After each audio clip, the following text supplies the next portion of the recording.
Good afternoon, everyone. And thank you very much, Yapi, for a warm welcome. I was very excited when I received the invitation to come and engage with the farmers here. And I'm happy that everybody is still wide awake. I must say that the earlier presentation set a very good foundation for what I'm going to talk about. I am making a very specific call, and the call is for more investment into science so that we can be able to practice our agriculture better. You have listened early today that there is disinvestment, but I think our issues in our space is not that there is no money, just it's more about us being able to make the case for funding to be made available. I'll be speaking using a specific example where we have demonstrated that money is there, we just have to make a compelling case. I'm going to talk to you about the utilization of genomic technologies to the advantage of all South African livestock farmers. And I'm glad that, Yapi, you gave me that topic because it speaks to why we need investment. When we are inclusive, then the investment comes through. In terms of the presentation outline, I'm just going to start with a bigger picture where the industry is going, led mainly by the red meat industry services. I will talk a little bit about how the gene flow moves from one segment of our sector to the other segments.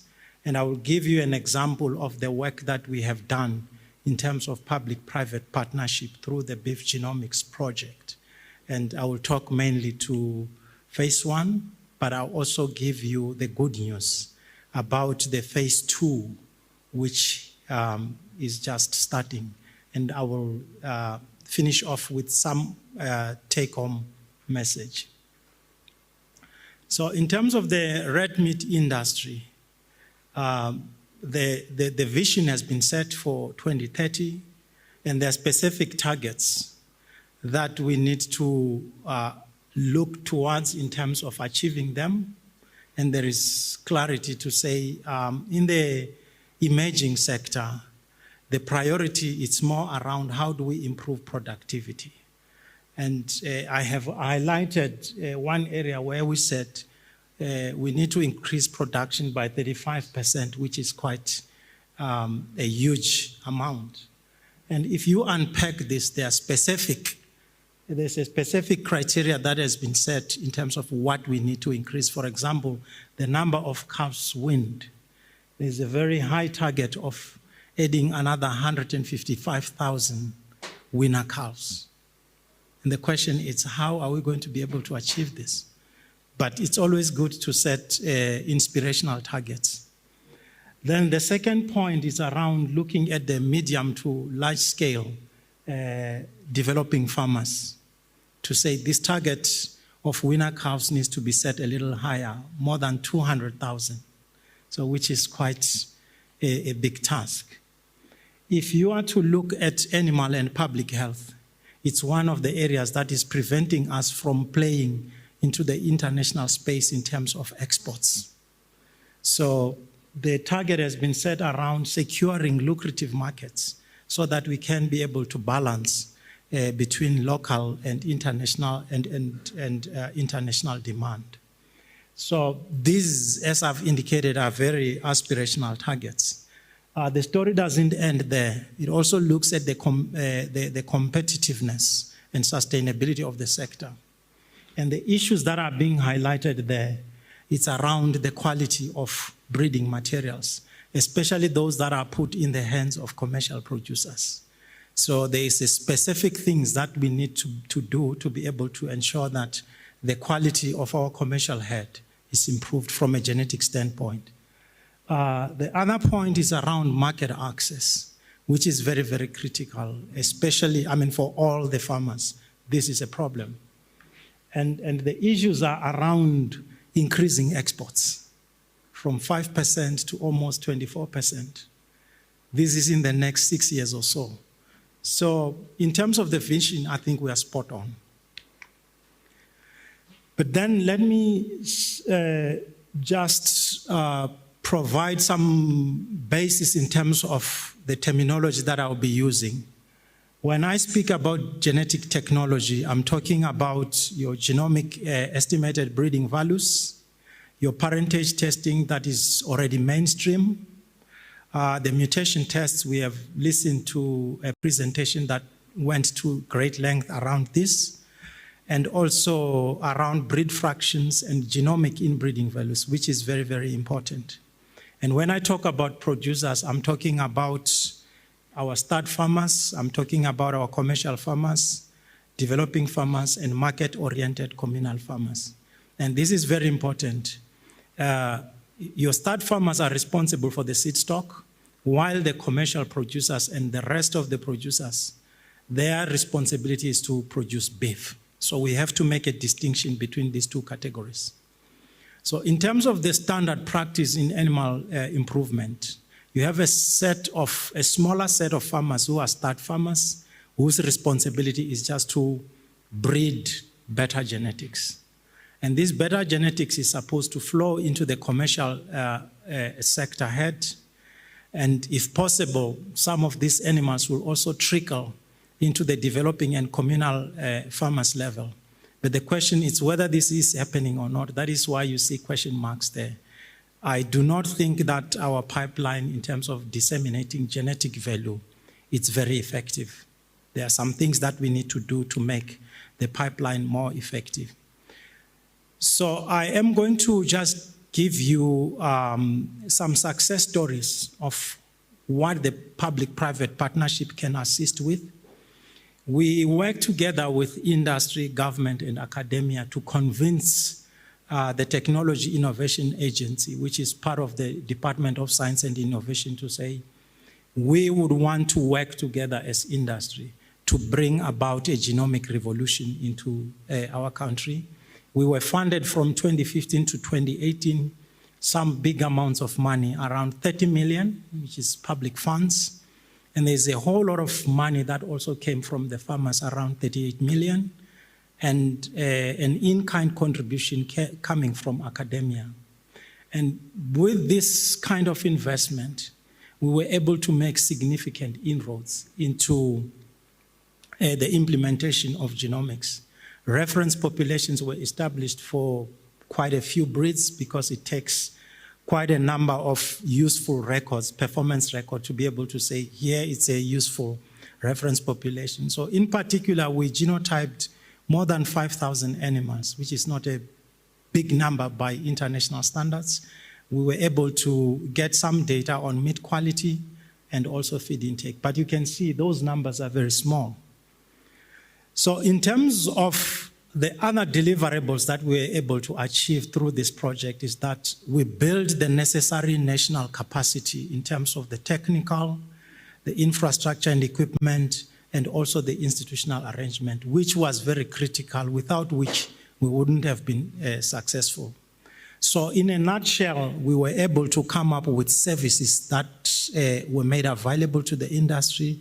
There is a value chain that has been created where there's testing for there's collection of biological samples, there is genotyping, and there are EBVs that are being provided. This wouldn't have been possible without this project.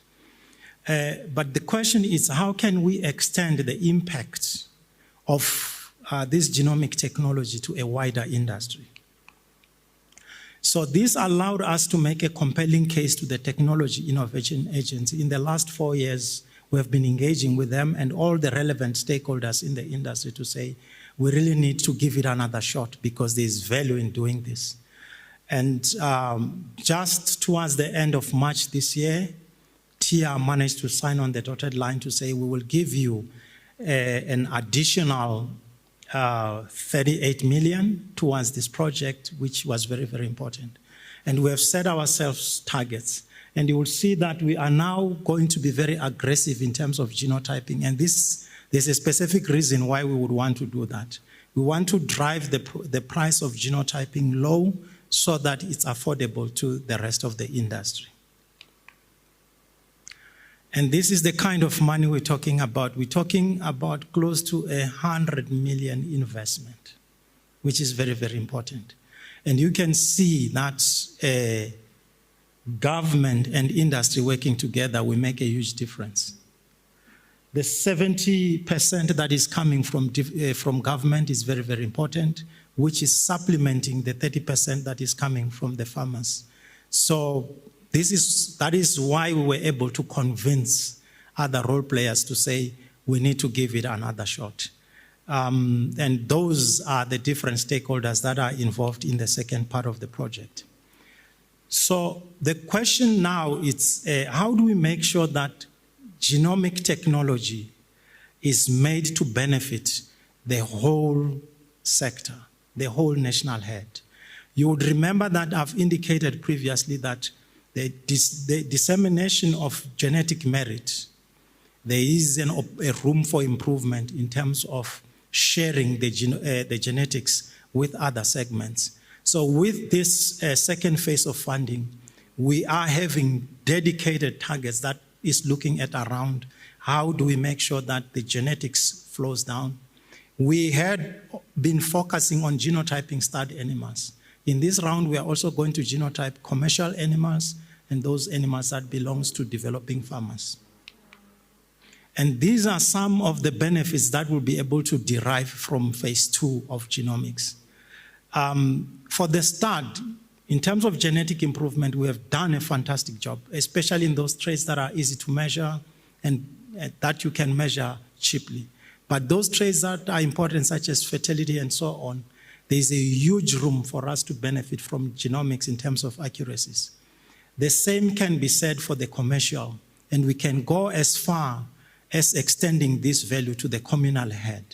If you are to look at inbreeding, with the pedigree data that we already have a good handle on pedigree in terms of the start. But you cannot say the same on the commercial and the communal head.